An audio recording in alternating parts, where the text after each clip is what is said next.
Good morning from Moscow, everyone. It's Wednesday, May the 13th. Now, cast your mind back for a second to last Saturday and the Victory Day parade on Red Square.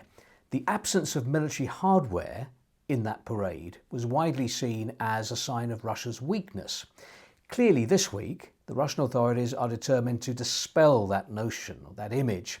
Look at today's papers. They are full of this.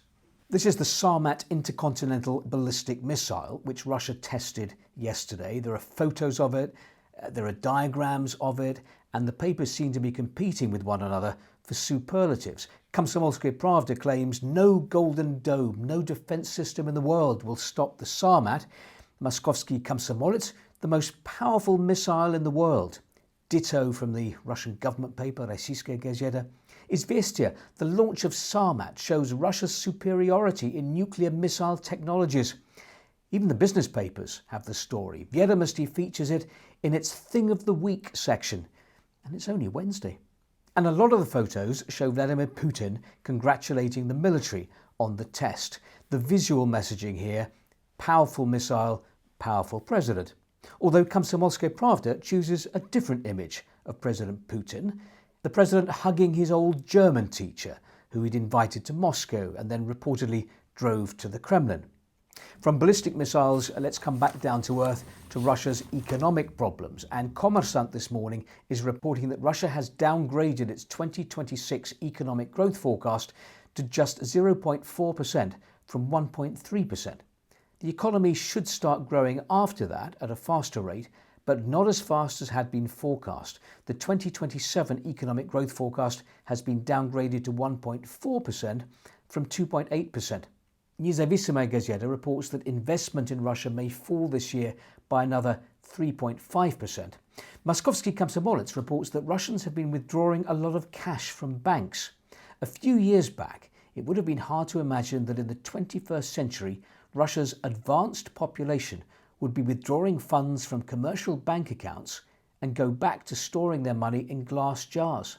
Yet numerous sociological indicators point to precisely this trend. By the way, a little play on words here. The Russian word bank means bank, of course. The Russian word banka means glass jar. So why have Russians been so keen to take out cash? First, the growing trend in cash payments is driven by the periodic mobile internet shutdowns done for security reasons that nowadays make cashless payment for goods and services virtually impossible. Second, the demand for cash is fueled by rumours circulating partly against the backdrop of internet disruptions that the state intends to resort to the forced seizure or freezing of funds held in ruble deposits in order to cover the budget deficit. In our view, the dissemination of such fabrications is an act of informational sabotage aimed not only at undermining the stability of the Russian banking system, but also at eroding public trust in the state as a whole. Interesting that the newspaper feels the need to address and to dispel these rumours.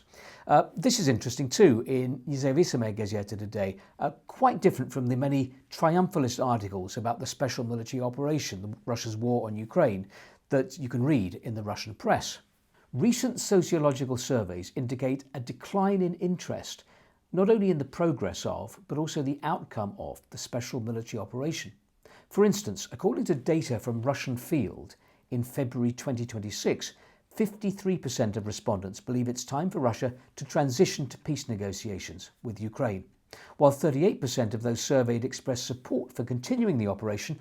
When asked, what if the president signs a peace agreement tomorrow, 83% replied that they would support it. Only 12% of respondents were opposed.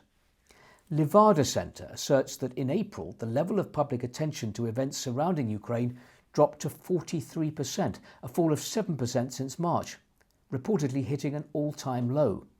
However, the Public Opinion Foundation, which in its own survey identifies the week's key events, noted at the end of the same month that the special military operation itself was singled out by only 17% of respondents, while another 15% specifically cited the shelling of Russian territories. This article in Moskovsky Komsomolets appears to suggest that Moscow is losing hope that Donald Trump will pressure President Zelensky into making territorial concessions. There isn't any pressure Trump can exert on Zelensky to make him give up the Donbass. Finally, to the joke section of Komsomolskaya and Pravda. This is more philosophical than ha-ha. If I give you advice, that doesn't mean I'm cleverer than you. It means I've made more mistakes than you.